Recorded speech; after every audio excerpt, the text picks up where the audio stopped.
Talk to anyone is the hard way, but how to make anyone charismatic on you is harder than talk to anyone.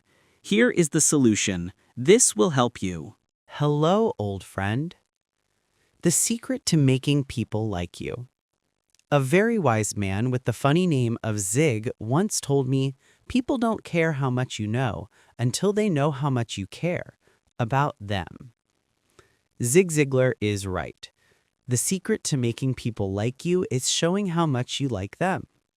Your body is a 24-hour broadcasting station, revealing to anyone within eyeshot precisely how you feel at any given moment. Even if your hang by your teeth posture is gaining their respect, your flooding smile and big baby pivot are making them feel special, and your sticky eyes are capturing their hearts and minds. The rest of your body can reveal any incongruence. Every inch from the crinkle of your forehead to the position of your feet must give a command performance if you want to effectively present an I care about you attitude. Unfortunately, when meeting someone, our brains are in overdrive. Remember Shakespeare's Julius Caesar? He said of Cassius, he has a lean and hungry look. He thinks too much. Such men are dangerous. So it is with our brains when conversing with a new acquaintance. Our brains become lean.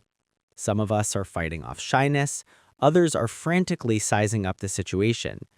And hungry, we're deciding what, if anything, we want from this potential relationship.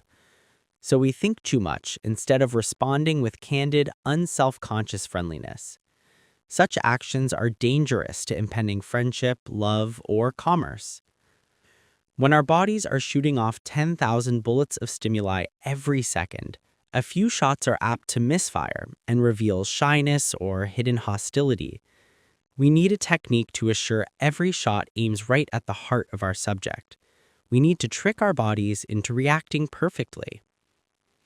To find it, let's explore the only time we don't need to worry about any shyness or negativity slipping out through our body language.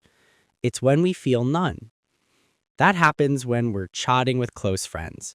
When we see someone we love or feel completely comfortable with, we respond warmly from head to toe without a thought.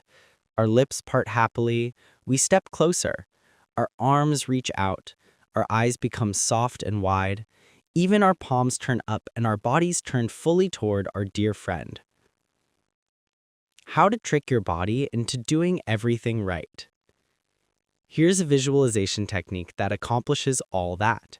It guarantees that everyone you encounter will feel your warmth. I call it Hello, Old Friend. When meeting someone, play a mental trick on yourself. In your mind's eye, see him or her as an old friend, someone you had a wonderful relationship with years ago, but somehow you lost track of your friend. You tried so hard to find your good buddy, but there was no listing in the phone book, no information online, none of your mutual friends had a clue.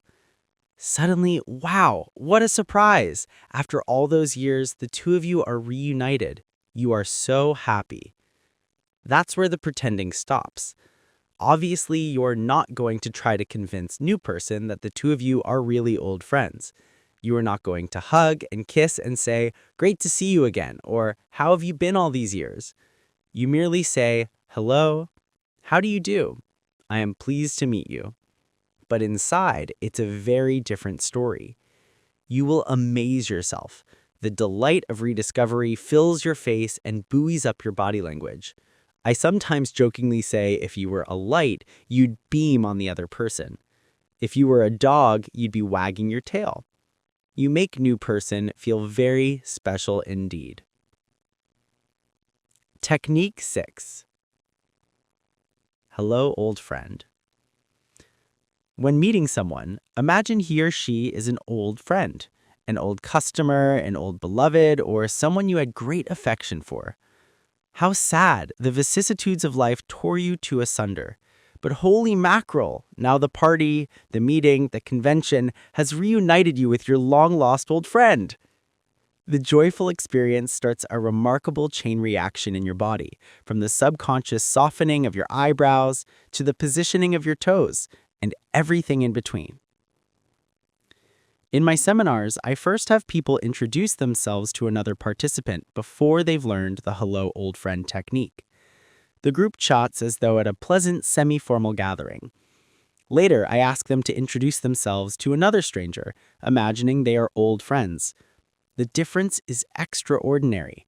When they're using the hello old friend technique, the room comes alive. The atmosphere is charged with good feeling. The air sparkles with happier, high-energy people. They are standing closer, laughing more sincerely, and reaching out to one another. I feel like I'm attending a terrific bash that's been going on for hours. Not a word need be spoken. The hello old friend technique even supersedes language. Whenever you're traveling in countries where you don't speak the native tongue, be sure to use it. If you find yourself with a group of people who are all speaking a language unknown to you, just imagine them to be a group of your old friends. Everything is fine except they momentarily forgot how to speak English.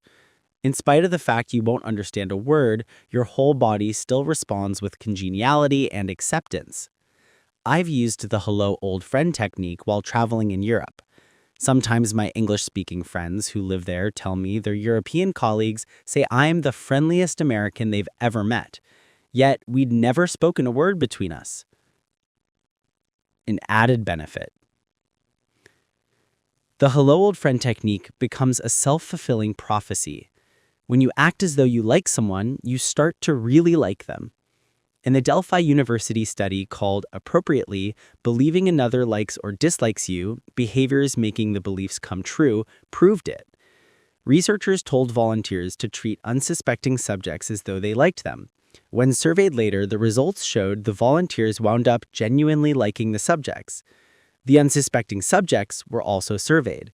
These respondents expressed much higher respect and affection for the volunteers who pretended they liked them. What it boils down to is love begets love, like begets like, and respect begets respect. Use the hello old friend technique and you will soon have many new old friends who wind up genuinely liking you. You now have all the basics to come across to everyone you meet as a somebody, a friendly somebody. But your job isn't over yet. In addition to being liked, you want to appear credible, intelligent, and sure of yourself. Each of the next 3 techniques accomplishes one of those goals. Limit the fidget. How to come across as 100% credible. I have a friend, a highly respected headhunter named Helen. Helen makes terrific hires for her clients. I once asked her the secret of her success. She said, "Probably because I can almost always tell when an applicant is lying." "How can you tell?" She said, "Well, just last week I was interviewing a young woman for a position as marketing director for a small firm. Throughout the interview, the applicant had been sitting with her left leg crossed over her right. Her hands were comfortably resting in her lap and she was looking directly at me. I asked her salary. Without swerving her eyes from mine, she told me. I asked if she enjoyed her work. Still looking directly at me, she said yes. Then I asked her why she left her previous job. Helen said, at that point, her eyes fleetingly darted away before regaining eye contact with me. Then, while answering my question, she shifted in her seat and crossed her right leg over her left. At one point, she put her hands up to her mouth. Helen said, "That's all I needed." With her words, she was telling me she felt her growth opportunities were limited at her previous firm, but her body told me she was not being entirely forthright. Helen went on to explain the young woman's fidgeting alone wouldn't prove she was lying. Nevertheless, it was enough, she said, that she wanted to pursue the subject further. Helen continued, "So I tested it. I changed the subject and went back to more neutral territory. I asked her about her goals for the future. Again, the girl stopped fidgeting. She folded her hands in her lap as she told me how she'd always wanted to work in a small company in order to have hands-on experience with more than one project. Then I repeated my earlier question. I asked again if it was only the lack of growth opportunity that made her leave her previous position. Sure enough, once again the woman shifted in her seat and momentarily broke eye contact. As she continued talking about her last job, she started rubbing her forearm. Helen continued to probe until she finally uncovered the truth. The applicant had been fired due to a nasty disagreement with the marketing director she worked for. Human resources professionals who interview applicants and police officers who interrogate suspects criminals are trained to detect lies. They know specifically what signals to look for. The rest of us, although not knowledgeable about specific clues to deceit, have a sixth sense when someone is not telling us the truth. Just recently, a colleague of mine was considering hiring an in-house booking agent. After interviewing one fellow, she said to me, "I don't know. I don't really think he has the success he claims." "You think he's lying to you?" I asked. "Absolutely, and the funny thing is, I can't tell why. He looked right at me, he answered all my questions directly, there was just something that didn't seem right." Employers often feel this way. They have a gut feeling about someone, but they can't put their finger on it. Because of that, many large companies turn to the polygraph. The polygraph, or lie detector, is a mechanical apparatus designed to detect if someone is lying. Banks, chemists, and grocery stores rely heavily on it for pre-employment screening. The FBI, Justice Department, and most police departments have used the polygraph on suspects. And the interesting part is the polygraph is not a lie detector at all. All the machine can do is detect fluctuations in our autonomic nervous system, changes in breathing patterns, sweating, flushing, heart rate, blood pressure, and other signs of emotional arousal. So, is it accurate? Well, yes, often it is. Why? Because when the average person tells a lie, he or she is emotionally aroused and bodily changes do take place. When that happens, they fidget. Experienced or trained liars, however, can fool the polygraph. Beware the appearance of lying even when you're telling the truth. Problems arise for us when we are not lying, but are feeling emotional or intimidated by the person we are talking with. A young man telling an attractive woman about his business success might shift his weight. A woman talking about her company's track record to an important client could rub her neck. More problems arise out of the atmosphere. A businessman who doesn't feel nervous at all could loosen his collar because the room is hot.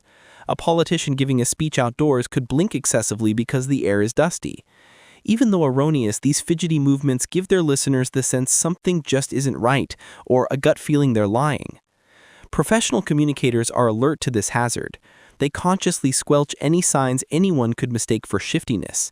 They fix a constant gaze on their listener. They never put their hands on their faces. They don't massage their arm when it tingles or rub their nose when it itches. They don't loosen their collar when it's hot or blink because it's sandy. They don't wipe away tiny perspiration beads in public or shield their eyes from the sun. They suffer because they know fidgeting undermines credibility. Consider the infamous September 25, 1960 U.S. presidential debate between Richard Milhous Nixon and John Fitzgerald Kennedy. Political pundits speculate Nixon's lack of makeup, his fidgeting and mopping his brow on camera, lost him the election. Technique 7. Limit the fidget. Whenever your conversation really counts, let your nose itch, your ear tingle, or your foot prickle. Do not fidget. Twitch, wiggle, squirm, or scratch, and above all, keep your paws away from your face. Hand motions near your face and all fidgeting can give your listener the gut feeling you're fibbing. If you want to come across as an entirely credible somebody, try to squelch all extraneous movement when your communication counts. I call the technique limit the fidget. Now let's tackle intelligence. What, you ask? Can people come across as more intelligent than they really are? Well, did you ever hear of Hans, the counting horse? Hans was considered the most intelligent horse in history, and he used the technique I'm about to suggest. Now, it end, guys. Thanks you for watching and listening.